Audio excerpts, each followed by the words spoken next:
Hello everyone. Hello everyone. जो भी लोग लाइव जुड़े हुए हैं प्लीज़ एक बार कंफर्म कर दीजिए मेरे वॉइस आप लोगों को क्लियर आ रही है नहीं आ रही है।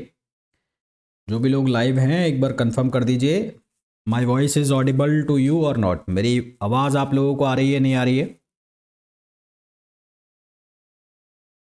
बताओ भाई, जल्दी से बताओ मेरी आवाज़ आ रही नहीं आ रही। आज एनएलएम का फोर्थ लेक्चर है, आज हम इसको कंक्लूड करेंगे फाइनली, यानी कि आज इसका लास्ट लेक्चर होगा एनएलएम का।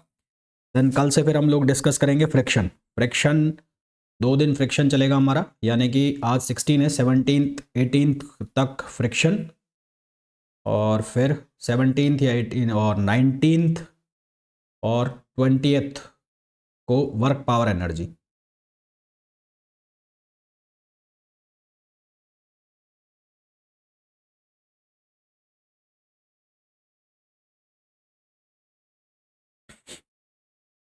जल्दी बताओ भाई, जो भी लाइव जुड़े हुए हैं, मेरी वॉइस क्लियर आ रही नहीं आ रही?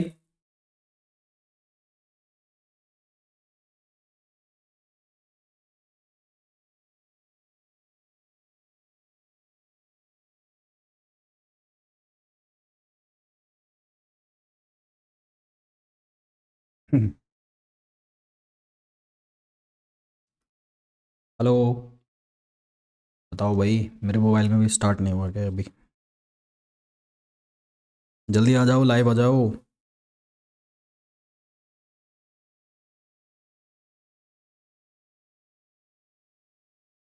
हेलो, आ रही होगी बस, चलो स्टार्ट करते हैं। जब आप जुड़ते जाओ तो बता देना मेरे को। तो क्वेश्चंस मैं कह रहा हूँ फाइनली कंक्लूड करेंगे आज हम एनएलएम को। तो क्वेश्चंस ले लेते हैं इसके एनएलएम के। तो फर्स्ट क्वेश्चन है, the relation F equals to M A. The relation F equals to M A can not be deduced, can not be deduce, can not be deduced from Newton second law. Newton second law, Newton second law if, if option A है force depends on time, force depends on time, depends on time. Option B है momentum depends on time, momentum depends on time. Option C है acceleration depends on time, acceleration depends on time. और option D है mass depends on time, mass depends on time. तो यहां पर हमें बोला गया है the relation can not be deduced, M F equals to M A can not be deduced from Newton second law. देखो न्यूटन सेकेंड लॉ जो है सॉल्यूशन इसका, न्यूटन सेकेंड लॉ ये कहता है कि rate of change of momentum, rate of change of momentum जो है वो किसके इक्वल होता है? फोर्स के इक्वल होता है ना। तो यहां से हमारे पास एक्चुअल में जो बनता है वो बनता है M D V over D T और plus V D M over D T. हम ये मान के चलते हैं, अगर हम रिलेटिविस्टिक थ्योरी की बात ना करें, हम ये मान के चलते हैं मास कांस्टेंट है ना। तो if D M over D T equals to zero means mass जो है वो क्या है? कांस्टेंट है। तो उस केस में हमारे पास ये रह जाता है M D V over D T. M D V over D T का मतलब हो गया एम ए, एम ए। तो ये रिलेशन कब आ सकता है? ये रिलेशन कब आ सकता है? ये केवल और केवल तब आ सकता है जब मास जो है वो किस पर डिपेंड कर रहा हो? टाइम पर। अगर मास डिपेंड पर टाइम नहीं कर रहा होगा तो उस केस में हम नहीं लिख सकते कि एफ इक्वल्स टू क्या है? एम ए है। क्लियर है यहां तक मेरी बात? क्लियर है? यस और नो? ठीक, नेक्स्ट क्वेश्चन पे आ जाओ। Question number second, which one of the following is not force? Which one of the following, which one of the following, following is not the force? Which one of the following is not the force, इनमें से कौन force नहीं है? Option A हमें दिया है impulse, option A है impulse, option B हमें दिया है टेंशन, ऑप्शन सी हमें दिया है थर्स्ट, और ऑप्शन डी हमें दिया है वेट। ऑप्शन डी हमें दिया है वेट। अब इनकी यूनिट पकड़ लो, यूनिट पकड़ते हुए इनकी, तो देखो टेंशन की यूनिट फोर्स की यूनिट है, थर्स्ट की यूनिट किसकी यूनिट है? फोर्स की यूनिट है, और वेट जो है इसकी यूनिट किसकी यूनिट है? फोर्स की यूनिट। तो आंसर तो इसका आ जाएगा इम्पल्स। अब सुनो इम्पल्स का मतलब क्या होता है। आप ये लिखते हो F equals to D M V over D T लिख रहे हो आप, है ना। F इजक्वल्स टू क्या लिख रहे हो? D M V over D T. तो यहां से आप क्या लिख रहे हो? एक तरह से आप लिख रहे हो एफ डी टी। अगर मैं इसको क्रॉस मल्टीप्लाई कर दूं तो ये हो गया rate of change of momentum, को आप इसको लिख सकते हो डेल्टा पी। तो ये एफ डी टी जो है इसको हम क्या कहते हैं? इम्पल्स कहते हैं। इसको हम क्या कहते हैं? इम्पल्स। इम्पल्स का मतलब क्या होता है? फोर्स, एप्लीकेशन ऑफ फोर्स या large force for a short interval of time, है ना। Large force, large force for a short interval of time, for a short interval of time. एक बहुत ही छोटे टाइम पीरियड के लिए जो लगाया गया फोर्स है उसको हम कहते हैं इम्पल्स। जैसे कि जब हम कैच पकड़ते हैं, तो कैच पकड़ते हैं तो बहुत छोटे टाइम पीरियड के लिए बॉल हमारे हाथों से टकराती है, हथेलियों से, पाम से। क्रिकेट की बॉल से जब बैट टकराती है तो वो इम्पल्स है ना। तो बहुत एक लार्ज फोर्स लगता है, और जो टाइम ऑफ कॉन्टैक्ट होता है, रिएक्शन टाइम होता है, वो बहुत कम होता है, तो वो इम्पल्स लगता है वहां पर। इम्पल्स, तो इम्पल्स फोर्स नहीं है, क्योंकि इसकी यूनिट किसके बराबर आ रही है? मोमेंटम के बराबर आ रही है। Impulse is not a force, बाकी सारे जितने भी हैं वो सारे के सारे क्या है? फोर्स है। थर्ड क्वेश्चन पे आइए, question number third. The motion of particle, the motion of particle, motion of particle of mass m, of mass m is given by, is given by y is equals to, y is equals to ut plus half gt square, y is equals to ut plus half gt square।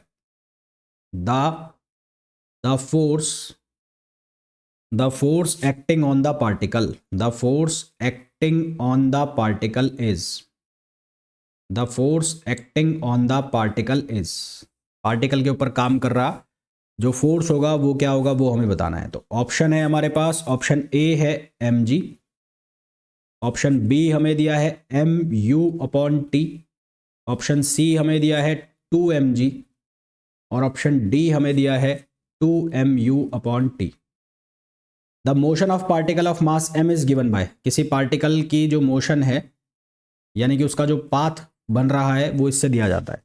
तो force acting on the particle, particle के ऊपर force कितना लग रहा होगा ये हमें बताना है। बताओ भाई कैसे करोगे? क्वेश्चन नंबर 13 कैसे करना है बताओ।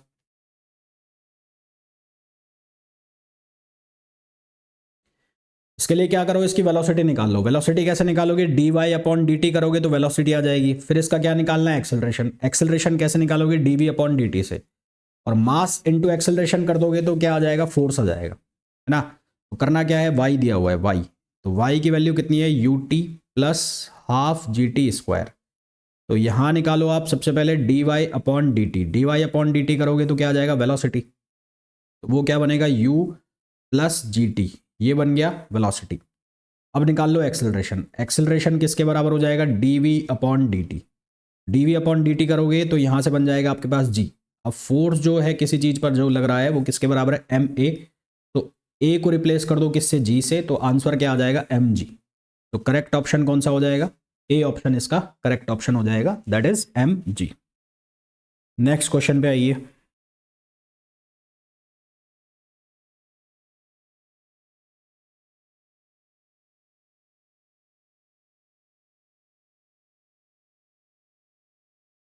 नेक्स्ट क्वेश्चन है question number 4। A batsman hits back a ball, a batsman hits back a ball of mass 0.15 kg straight in the direction of bowler, straight in the direction of bowler, in the direction of bowler without changing its initial speed, without changing its initial speed, changing its initial speed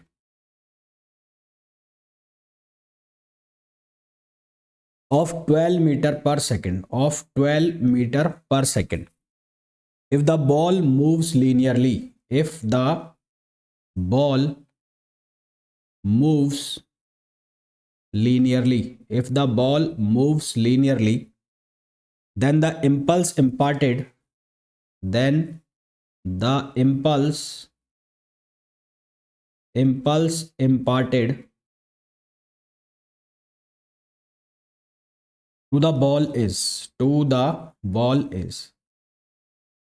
options दिए गए हैं आपको। Option A है 1.8 Newton second, option B दिया गया है आपको 2.8 Newton second, option C दिया गया है आपको 3.6 न्यूटन सेकंड और ऑप्शन डी आपको दिया गया है 4.2 न्यूटन सेकंड। करना है कैसे करोगे, करना है क्वेश्चन। इंपल्स का फॉर्मूला अभी बताया था मैंने जस्ट आपको, करो कैसे करोगे।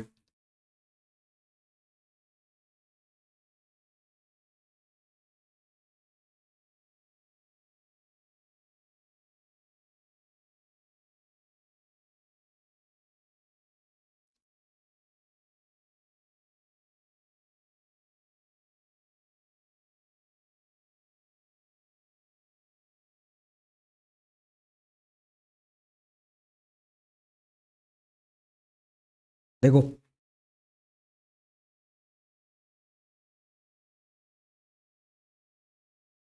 दिया क्या है हमें, a batsman hit a ball, hits back a ball of mass, mass जो है बॉल का वो है 0.15 kg, straight in the direction of bowler without changing its initial speed. मतलब है क्या, मान लो ये बैट्समैन है, ये बैट्समैन है, इसके हाथ में बैट है और बॉलर ने यहां से बॉल फेंकी, ये बॉल आई और ये इसको टकरा रही है, तो जिस स्पीड से आ रही है उसी स्पीड से वापस जा रही है, यानी कि अगर इसकी इनिशियल स्पीड v है तो बाद की स्पीड भी क्या है, v है। तो हमें पता है जो इम्पल्स है, अभी मैंने आपको बताया था इम्पल्स वो किसके बराबर है, change of momentum. Change of momentum का मतलब क्या हो गया, m तो कॉमन हो गया, m कॉमन हो गया तो m v2 माइनस v1 हो गया, m v2 minus v1, sorry m क्या हो गया, ये m, ये हो गया v2 और ये हो गया v1। तो अगर ये ऐसे जा रही है, ये स्पीड है v1 तो ये स्पीड हो गई v2, तो दोनों ऑपोजिट डायरेक्शन में हो गए, ऑपोजिट में हो गए, इसका मतलब क्या हो जाएंगे, प्लस हो जाएंगे, और स्पीड में कोई चेंज है नहीं, तो ये क्या हो जाएगा 2mv हो जाएगा। कितना हो जाएगा 2mv। अब मास की जो वैल्यू है आपको कितनी गिवन है यहाँ पर, 0.15 मास की वैल्यू है। वेलोसिटी आपको रखनी है, वेलोसिटी इनिशियल स्पीड कितनी दे रखी है 12, तो यहाँ पर आपने रख दिया 12, तो ये कितना हो गया, ये हो गया, ये हो गया 30 है ना, 15 दूनी 30, तो ये हो गया 0.30 और इंटू 12 करो तो अब कितना आ जाएगा 360, तो ये आंसर आ जाएगा 3.6। तो आंसर कितना आ जाएगा 3.6 यानी कि सी। तो इसका करेक्ट ऑप्शन कौन सा हो जाएगा, सी। सबका आ गया answer.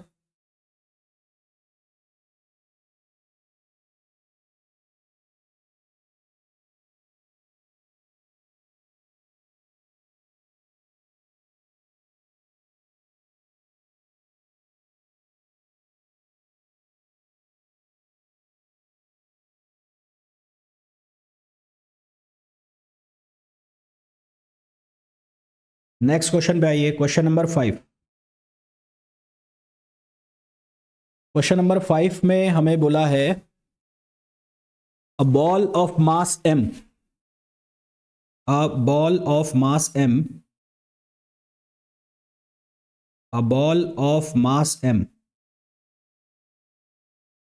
strikes a rigid wall, strikes a rigid wall with speed u with speed u and rebound with the same speed and rebound with the same speed, rebound with the same speed. The impulse imparted to the ball by the wall, the impulse imparted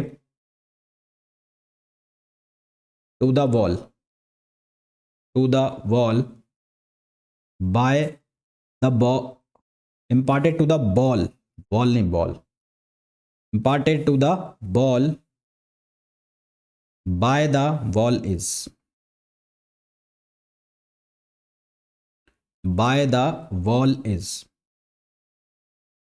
options दिए हैं, option A है 2mu, option B है mu, option C है 0 और option D है -2mu, -2mu। Question क्या है, question ध्यान से सुनो। अ ball of mass m strikes a rigid ball, एक रिजिड बॉल है, ये रिजिड बॉल बना लो, ये रिजिड बॉल हो गई। एक बॉल आ रही है, एक बॉल आ रही है, यहां से हिट किया इसने, मान लो इसका मास है m और जो मास है m और जो स्पीड है u, तो इसकी स्पीड कितनी है, u है। इससे हिट किया और रिबाउंड, रिबाउंड होने का मतलब है वापस लौट गई with the same speed, same speed का मतलब है इसी डायरेक्शन में चली गई। तो यही क्वेश्चन तो अभी मैंने कराया था तुम्हें।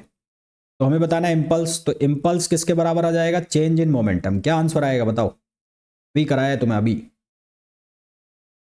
बताओ क्या आंसर आएगा,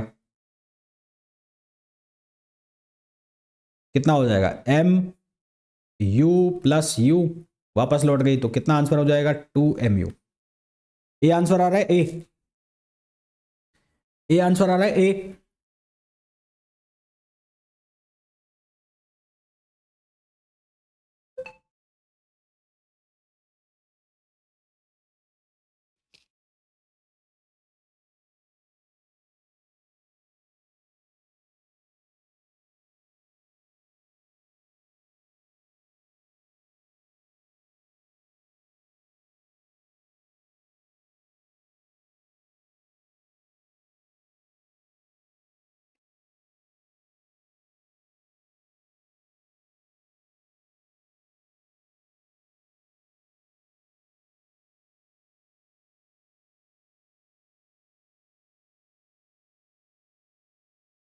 नेक्स्ट क्वेश्चन पे आओ, क्वेश्चन नंबर 6।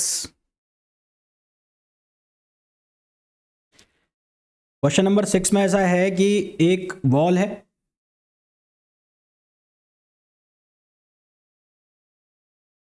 ऐसे वॉल है एक, ये वॉल है, रिजिड वॉल है, रिजिड वॉल, और ये ऐसे एक लाइन है, एक बॉल है जो वो इस तरह से आ रही है, ऐसे आ रही है और ऐसे यहां पर गिर रही है, और एंगल जो बना रही है ये बॉल u स्पीड से आ रही है, और कितना एंगल बना रही है, 30 डिग्री एंगल बना रही है, और सेम एंगल पर ये वापस लौट रही है ऐसे, और यहां पर भी स्पीड इसकी u है, और यहां पर एंगल कितना बनाया इसने, 30 डिग्री बनाया। क्वेश्चन ऐसा है कि a ball of mass m strikes a rigid ball with speed u at an angle of 30 degree, जैसा कि मैंने बताया, and the same angle and get reflected with the same angle, get reflected with the same angle as shown in the figure, जो मैंने दिखाया आपको। if the ball is in contact with the wall for time t, ball यदि इसके साथ t time तक contact में रहती है तो force acting on the wall, if the ball is contact, is in contact, ball is in contact with the wall, with the wall for time t, for time t, then the force, then the force acting on the wall,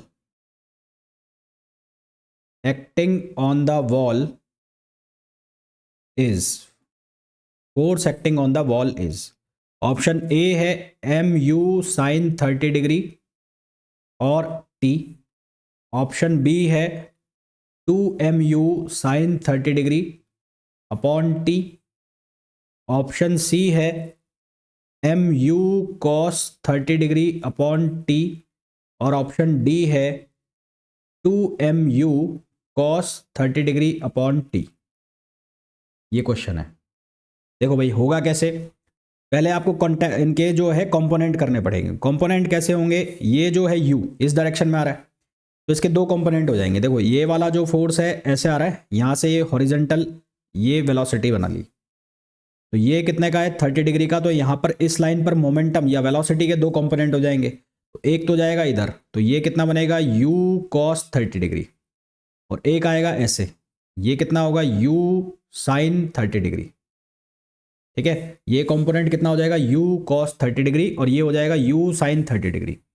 इसी तरह से आप component करोगे ये वाले force के, कौन से के, ये जो ये जा रहा है ये वाला फोर्स, तो ये वाला फोर्स यहाँ से कितना एंगल बना रहा है 30 डिग्री का बना रहा है 30 डिग्री, तो ये भी u है, फोर्स नहीं वेलोसिटी। तो यहाँ पर भी इसका कंपोनेंट इस डायरेक्शन में आएगा, कितना आएगा u cos 30 डिग्री, ये हो गया, और इस डायरेक्शन में कितना आएगा u sin 30 degree, u sin 30 degree.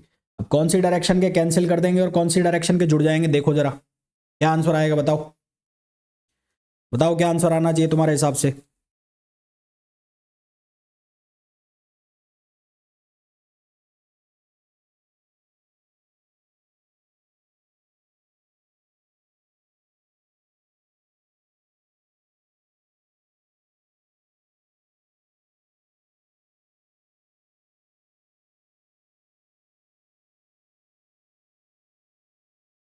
कितना आएगा 2mu cos 30 degree upon T. देखो ये जो डायरेक्शन है इंपल्स वाली, ये परपेंडिकुलर डायरेक्शन में, देखो परपेंडिकुलर डायरेक्शन में, तो परपेंडिकुलर डायरेक्शन में देखोगे तो यहां पर ये डायरेक्शन में, ये डायरेक्शन में देखोगे तो क्या मिलेगा, m u cos 30 degree, u cos 30 degree minus minus हो जाएगा प्लस u cos 30 डिग्री, और ये किसके बराबर हो जाएगा, ये बराबर हो जाएगा f इंटू टी इक्वल, तो ये बनेगा कितना f इक्वल्स टू ये हो जाएगा 2mu cos 30 degree upon T. तो आंसर क्या आ जाएगा, डी ऑप्शन आ जाएगा 2mu cos 30 degree over D. Next question पे आइए भाई, question number 7।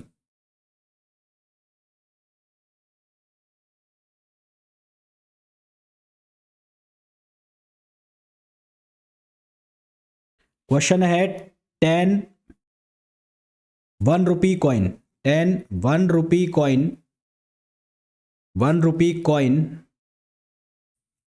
are put on top of each other, on top of each other, on top of each other on a table, on a table. Each coin has mass m, each coin has mass m, each coin has mass m. The reaction of the sixth coin, the reaction of the sixth coin, reaction of the sixth coin counted from the bottom, counted from the bottom, counted from the bottom on the seventh coin is, on the seventh coin is, option A है 4 mg, option B है 6 mg, option C है 7 mg, और option D है 3 mg। ठीक है, option A है 4 mg, option B है 6 mg, option C है 7 mg, और ऑप्शन डी है 3 mg। इस क्वेश्चन में कहा है 10 सिक्के, 10 रुपए के सिक्के हैं, एक के ऊपर एक करके रखे गए हैं एक टेबल के ऊपर। तो आपको ये बताना है कि जो रिएक्शन आएगी सिक्स्थ कॉइन के ऊपर, counted from the bottom, bottom से काउंट करोगे तो क्या रिएक्शन आएगी। ये कुछ ऐसा समझ सकते हो आप कि एक ब्लॉक के ऊपर एक ब्लॉक रखा है, तो ऐसे 10 ब्लॉक रखे हैं, है ना, कितने ब्लॉक रखे हैं 10, तो क्या रिएक्शन आएगी सिक्स्थ कॉइन पे ऊपर, सिक्स्थ वाले कॉइन पर, वो बताना है आपको।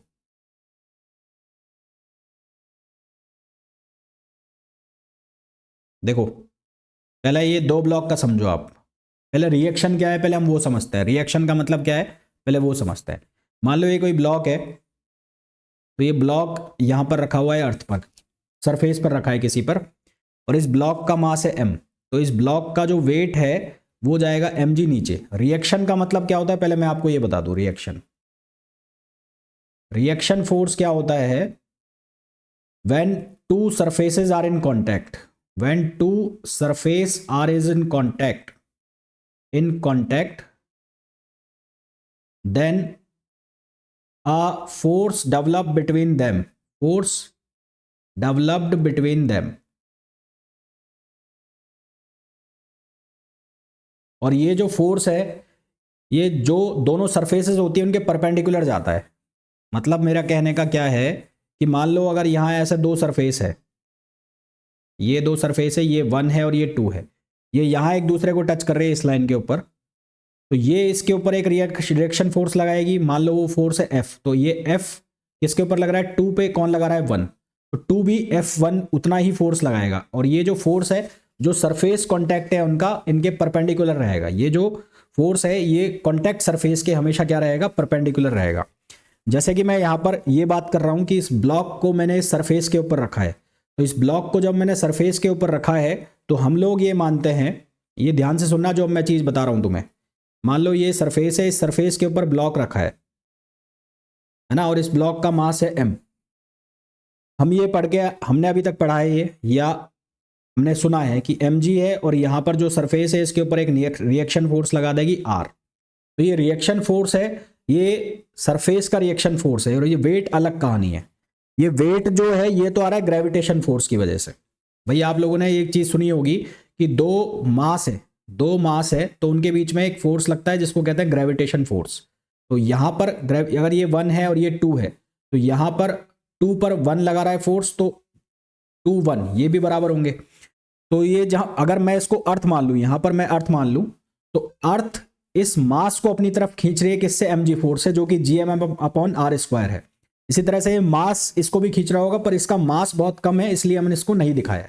तो यहां इसके ऊपर जो एक्चुअल में कहानी हो रही है ना इस ब्लॉक के ऊपर, वो ये हो रहा है कि ये सरफेस ऊपर रिएक्शन लगा रही है R, तो ये जो कौन लगा रहा है, ये अर्थ लगा रही है या एक सरफेस लगा रही है, रिएक्शन लगा रही है R। तो ये जो ब्लॉक है ये भी इस पर एक रिएक्शन लगा रहा होगा R, ये ब्लॉक है जो इस पर ये भी रिएक्शन लगा रहा होगा R। ठीक है, ये जो अर्थ है, अर्थ इसको अपनी तरफ ग्रेविटेशन फोर्स से खींच रही है। किस फोर्स से खींच रही है, mg। तो ये ग्रेविटेशन फोर्स किसका आ रहा है, अर्थ का। तो इसी तरह से एक ग्रेविटेशन फोर्स ऊपर भी जा रहा होगा, वो कौन लगा रहा होगा, वो लगा रहा होगा ये स्मॉल मास। तो ये स्मॉल मास भी इसको ऊपर खींच रहा होगा, किससे, mg से ही। तो वो mg और ये r दोनों आपस में बराबर हो जाएंगे, और ये r और ये mg आपस में बराबर हो गए। तो ये mg जो है, mg का रिएक्शन फोर्स r नहीं है, रिएक्शन फोर्स तो आया है सरफेस कांटेक्ट की वजह से। ये तो ये फोर्स बैलेंस हो गए, इसलिए हम लिख देते हैं r बराबर mg। तो अगर कभी आपसे कोई पूछ ले कि जब हमने किसी चीज को रखा हुआ है सरफेस के ऊपर, तो एक तो वेट लग गया mg, उस वेट की वजह से रिएक्शन आ गया, तो रिएक्शन वेट की वजह से नहीं आएगा। रिएक्शन कब आएगा, जब वो दोनों सरफेस कांटेक्ट में होंगे। क्लियर है ये बात। तो अब मैं ये कह रहा था कि यहां पर मैंने एक ब्लॉक को रखा, ऐसे एक ब्लॉक को रखा, और इस ब्लॉक का मास है m, तो इसका वेट चला गया नीचे mg, और इसका नॉर्मल रिएक्शन आ गया ऊपर r। ये एक ब्लॉक की कहानी है। अब मान लो मैं दो ब्लॉक रख देता हूं, दो ब्लॉक का मतलब हो गया, एक ब्लॉक मैंने ये रख दिया और एक ब्लॉक इसके ऊपर ये रख दिया। इसको बोल दिया मैंने m1 और इसको बोल दिया मैंने m2। तो इनका फ्री बॉडी डायग्राम आपको बनाना पड़ेगा। फ्री बॉडी डायग्राम बनाओगे, m1 का फ्री बॉडी डायग्राम बनाओगे, तो m1 का वेट जाएगा नीचे m1g, m1 के ऊपर अर्थ का रिएक्शन आएगा या फ्लोर का रिएक्शन आएगा, वो r1 लिख दिया मैंने। तो m1 के ऊपर एक जो है नॉर्मल रिएक्शन आएगा, वो नॉर्मल रिएक्शन किसका और आएगा, वो इस m2 का नॉर्मल रिएक्शन आएगा m1 के ऊपर। तो वो नॉर्मल रिएक्शन m2 का किधर जाएगा, वो नीचे की तरफ जाएगा। मान लो वो है n2, वो है कितना, n2। तो यहां पर कुल जो रिएक्शन हो गया वो कितना हो गया, r1, कुल बैलेंस फोर्स हो गया r1 equals to n2 plus mg। कितना हो गया, n2 प्लस mg। इसी तरह से आप फ्री बॉडी डायग्राम बनाओगे किसका, m2 का। तो m2 में क्या क्या होगा, एक तो इसका खुद का वेट जा रहा होगा नीचे m2g, नॉर्मल रिएक्शन इसने M1 पर लगाया है कितना, N2, तो उतना ही नॉर्मल रिएक्शन इसको वापस कर देगा कौन, M1। तो इसको नॉर्मल रिएक्शन वापस कर दिया किसने, M1 ने, और वो नॉर्मल रिएक्शन कितना हो गया, N2 ही हो गया। तो यहां से क्या बनेगा, N2 इक्वल्स टू mg, क्या बनेगा, N2 इक्वल्स टू mg। तो N2 की वैल्यू आ गई, तो R1 की जो वैल्यू हो जाएगी कितनी हो जाएगी, mg प्लस mg ना, ये M2 है तो ये M2g हो गया, इसको मैं M2g कर देता हूँ और इसको मैं M1g कर देता हूँ। तो R1 की वैल्यू कितनी हो जाएगी, M1 प्लस M2 और ब्रैकेट में g। ये बात समझ में आ गई क्या मेरी, ये वाली बात समझ में आ गई।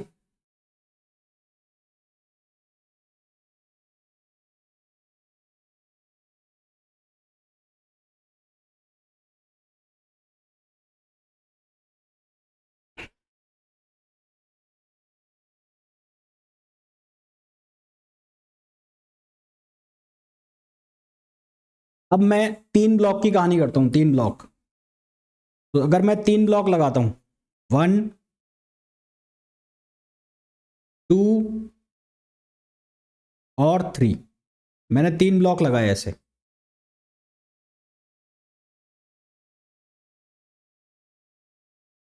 ऐसे 3 ब्लॉक लगा दिए मैंने।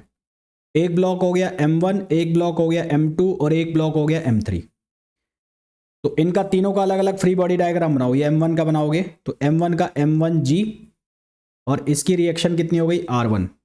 इसके ऊपर रिएक्शन आ रही होगी किसकी, M2 की, तो नीचे M2 भी लगा दो इसमें। M2 का रिएक्शन को मैं दे देता हूँ R2, दे देता हूँ R2। तो यहाँ पर इक्वेशन क्या बनेगी, R1 equals to R2 plus M1g, R2 plus M1g। फिर आप बनाओ M2 का फ्री बॉडी डायग्राम। M2 का फ्री बॉडी डायग्राम बनाओगे तो M2 का खुद का वेट जा रहा होगा नीचे की तरफ, M2g। रिएक्शन इसने R2 दी है M1 को, तो M1 भी इसको वापस कर देगा, कितनी, R2 ही वापस कर देगा।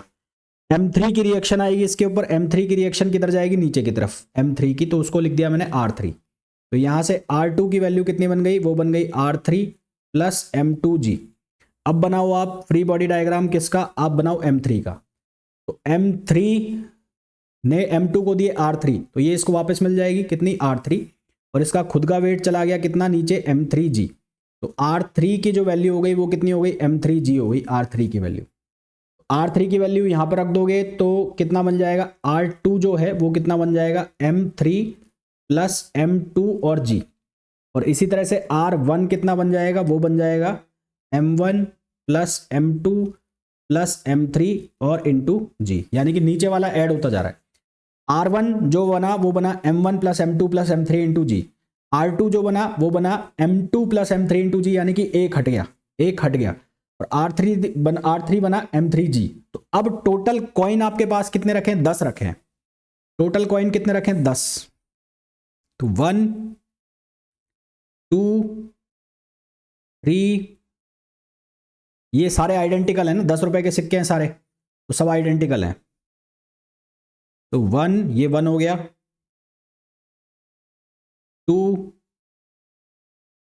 3 4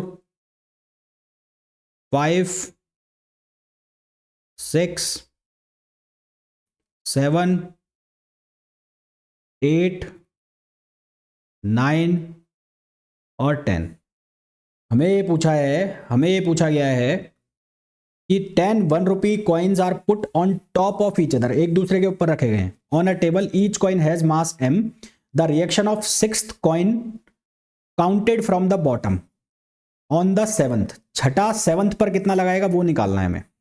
काउंटेड फ्रॉम बॉटम यानी कि 1 2 3 4 5 6, ये छठा जो है वो 7th पर कितना लगाएगा वो हमें निकालना है। मतलब कि यहां पर इस क्वेश्चन के अकॉर्डिंग M2 M3 पर कितनी लगा रहा है, M2 किस पर, M3 पर कितनी लगा रहा है। तो M2 M3 पर कितनी लगा रहा था, R3।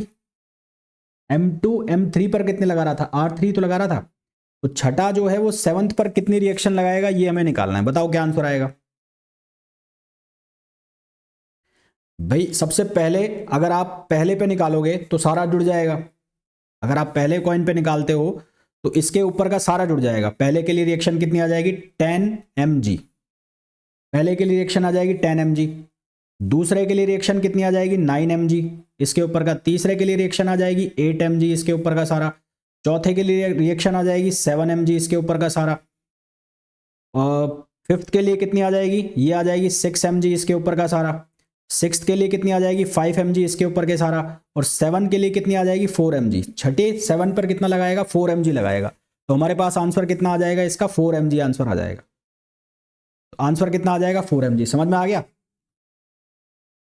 भाई? ऐसे ही तो चल रहा है, जब आपने M1 निकाला, M1 पर रिएक्शन निकाला, M1 plus M2 plus M3, उसके ऊपर के सारे वेट नहीं, ध्यान से समझो, जब आपने R1 निकाला तो सारे वेट काउंट हो गए, जब आपने M1 M2 के बीच का निकाला तो M1 को छोड़ के सारे वेट काउंट हो गए, फिर जब आपने M2 M3 के बीच का निकाला तो M2 को छोड़ के उसके ऊपर के सारे वेट।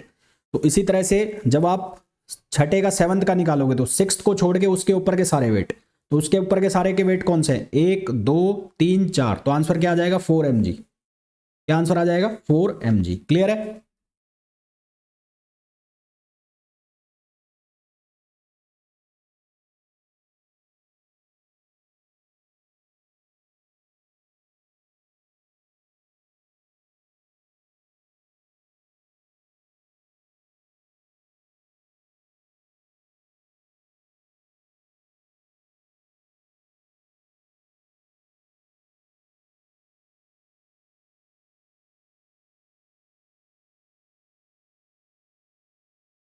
नेक्स्ट क्वेश्चन पे आओ।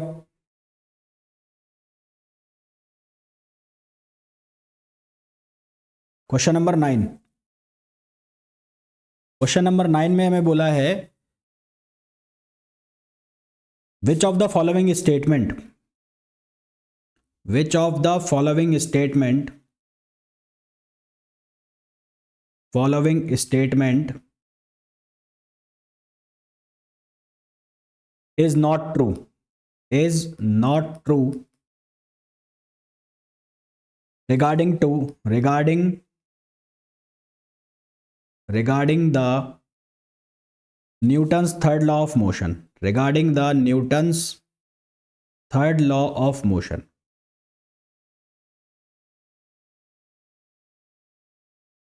ऑप्शन ए है to every action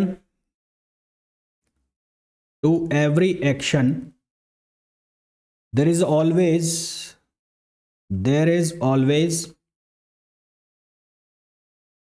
an equal and opposite reaction, there is always an equal and opposite reaction।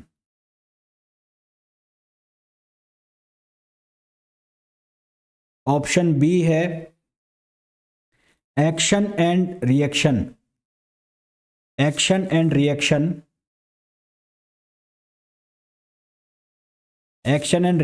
act on the same body, C, there is no cause effect relation between action and reaction, there is no cause effect relation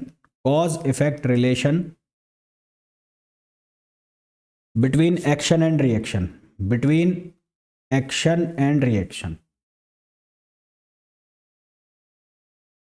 और D, action and reaction force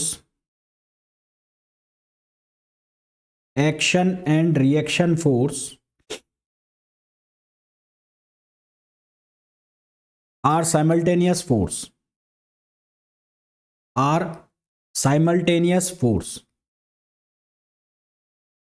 action and reaction force are simultaneous force। बताओ क्या answer आएगा?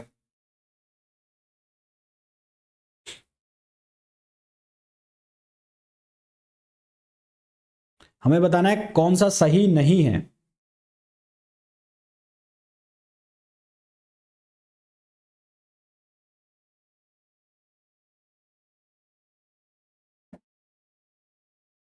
देखो पहला statement दिया है to every action there is always an equal and opposite reaction, सही है बिल्कुल। दूसरा में बोला है action and reaction act on the same body, गलत है। एक्शन और रिएक्शन दोनों अलग अलग बॉडी पे लगते हैं, है ना। अभी हमने देखा भी एक पर एक्शन लग रहा है तो दूसरा उसका क्या करेगा, रिएक्शन लगाएगा। There is no cause effect relation between action and reaction, बिल्कुल सही है, कोई कॉज नहीं है इसका, कोई रिलेशन स्टैब्लिश नहीं है। और एक्शन और रिएक्शन साइमल्टेनियस फोर्स है, यानी कि एक्शन होगा तो उसका रिएक्शन आएगा ही आएगा। तो इसका मतलब इसका जो मतलब जो गलत स्टेटमेंट है वो कौन सा है, वो बी गलत स्टेटमेंट है, B is the wrong one. तो इसका आंसर क्या आ जाएगा, बी आ जाएगा। फिर next question, question number 10।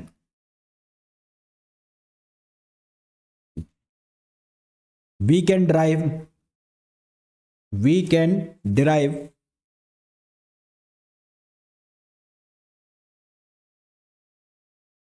we can derive Newton's,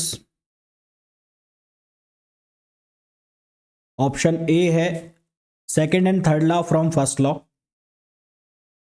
second and third law from first law, option B है first and second law from third law, first and second law, first and second law from third law, from the third law, option C है third and first law from second law, third and first law from second law, और option D है all the three laws are independent with each other, all the three laws are independent, all the three laws are independent of each other, independent of each other, तीनों जो law है एक दूसरे से independent होते हैं। देखो इसका आंसर तो आ जाएगा सी। सेकेंड लॉ से आप फर्स्ट लॉ भी बना सकते हो, थर्ड लॉ भी बना सकते हो। सेकेंड लॉ क्या कहता है, F equals to M A. तो यदि मैं एक्सेलरेशन को जीरो कर दूं, एक्सेलरेशन को जीरो कर दूं तो एफ बराबर क्या हो जाएगा, जीरो, जो कि न्यूटन फर्स्ट लॉ है। न्यूटन का फर्स्ट लॉ क्या कहता है कि जब तक किसी चीज़ पर एक्सटर्नल फोर्स नहीं लगेगा, जब तक किसी चीज़ पर एक्सटर्नल फोर्स नहीं लगेगा तो वो जिस पोजीशन में उसी में रहेगी। इसको लॉ ऑफ इनर्शिया भी कहते हैं। फ्रैक्शन का रिएक्शन वो भी यहीं से निकल रहा है। तो सेकेंड लॉ से हम फर्स्ट लॉ और थर्ड लॉ दोनों को हम डिराइव कर सकते हैं।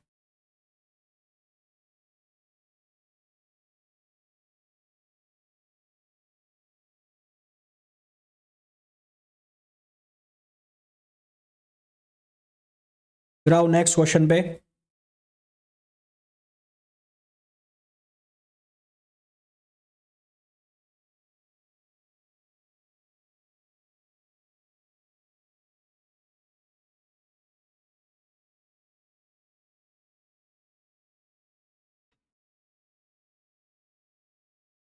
और तो चलो फिर मैं ना रिकॉर्ड करके डाल दूंगा, और तो क्वेश्चनों का एंड ही नहीं है, रिकॉर्ड करके डाल दूंगा अब बाकी के। तो कल से फिर हम लोग फ्रिक्शन के क्वेश्चन करेंगे, अब क्योंकि मिक्स होने लग गए हैं क्वेश्चन जो मेरे पास हैं, तो उनमें फ्रिक्शन का भी रूल आ रहा है। तो कल से हम फ्रिक्शन के क्वेश्चन करेंगे।